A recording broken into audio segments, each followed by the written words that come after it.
Programme के हिस्से में जमीयत उलमा इस्लाम फे के हवाले से हम गुफ्तगू करेंगे। हमने देखा गुज़श्ता 2 हफ्तों के अंदर बड़ी फ्रीक्वेंसी बढ़ गई है मुलाकातों की। तहरीक इंसाफ की जानिब से भी उनसे बातचीत की जा रही है।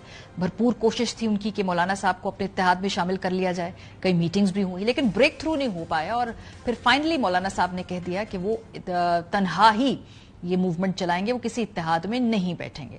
फिर हमने देखा कि ऐसी मुलाकातें पहले सदर जरदारी साहब के साथ हुई, फिर दीगर पीडीएम की क़यादत के साथ हुई और मोर और लेस जो नंबर गेम चाहिए है कानून साजी करने के लिए उसमें मौलाना साहब की पार्टी का कलीदी किरदार है। सो ये जो मुलाकातें होती रही हैं इस दौरान JUIF के साथ हुकूमत और अपोजिशन दोनों कैंप से, उनकी एक झलक देखिए।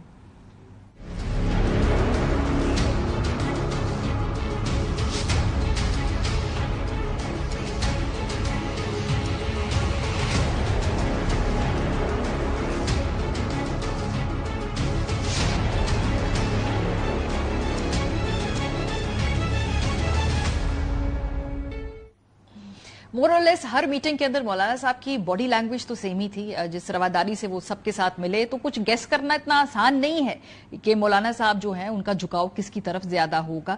अब लेकिन इस वक्त इतनी तवातर से, इतनी इंटेंसिटी से मौलाना साहब से मुलाकात कर क्यों रहे हैं सदर पाकिस्तान और वज़ीर आज़म पाकिस्तान? क्योंकि उसकी वजह यह कि मौलाना के हाथ में कुछ कुलीदी कार्ड्स हैं। अगर हम नंबर गेम चेक करें सबसे पहले सेनेट की इस हवाले से, क्योंकि अगर कानून साजी होनी है तो JUIF के पास जो है वो 5 अरकान मौजूद हैं, तो हुकूमत के लिए हर वोट इस वक्त कीमती है। और जाहिर सी बात है अगर JUIF अपोजिशन से हटकर मौलाना साहब अगर हुकूमत के पलड़े में वजन डाल दें तो उनको एक सियासी तौर पर इस पर फायदा होगा।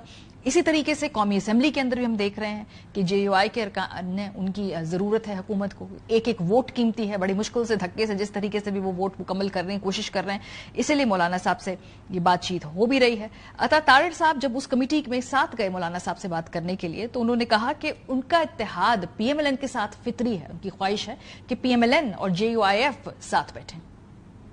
गए थे मौलाना फजल रहमान साहब के पास और मैं पहले भी कहता रहा हूं कि हमारा उनके साथ एक इज्जत एहतराम का रिश्ता है।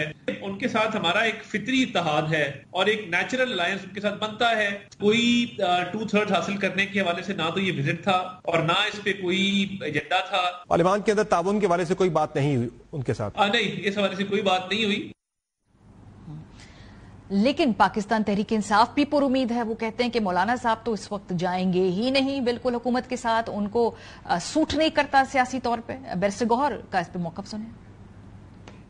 मुझे उम्मीद है इंशाअल्लाह ताला मौलाना साहब हमारे साथ ही रहेंगे। मौलाना साहब के साथ पहले ही PDM की हुकूमत में जाके ही अच्छा नहीं हुआ और उसके साथ धोखा हुआ है। इन लोगों ने उसको इग्नोर किया था। लेकिन मौलाना साहब एक सीरियस सियासतदान है, इस वक्त बहुत कुछ आगे जा चुका है। अगर मौलाना साहब इनके साथ जाएं भी with all due respect, even दिन इनके पास कौमी असम्बली में 2/3 में हुकूमत के साथ कोई उनकी बातचीत आगे बढ़ जाएगी या चले तो नहीं जाएंगे हुकूमत की तरफ? अगर वो जाएंगे तो वो अपना सियासी तौर पर बहुत बड़ा नुकसान करेंगे, लेकिन मुझे नहीं यकीन कि मौलाना जो है ना हुकूमत की तरफ जाएगा। जो हमारी बात हुई है अपने कंसर्न शो किया हुआ है और मेरे ख्याल में उन्होंने नूर आलम से भी बात की है। तो क्या इम्कान है? अगर उन्होंने कहा कि अगर वो कोई ऐसा बिल लेके आते हैं वो जो हमारी मर्जी के खिलाफ हो तो फिर हम नहीं सपोर्ट करेंगे। एज ए प्राइवेट मेंबर अगर वो लाते तो हम उसके खिलाफ वोट देंगे।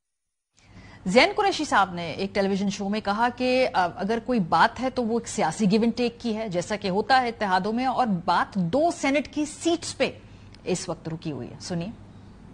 मेरे इल्म में जितना है उसमें तो ये है कि मौलाना ने एक पेशकश की है और उन्होंने शायद 2 सेनेट की सीटों का मुतालबा भी किया है।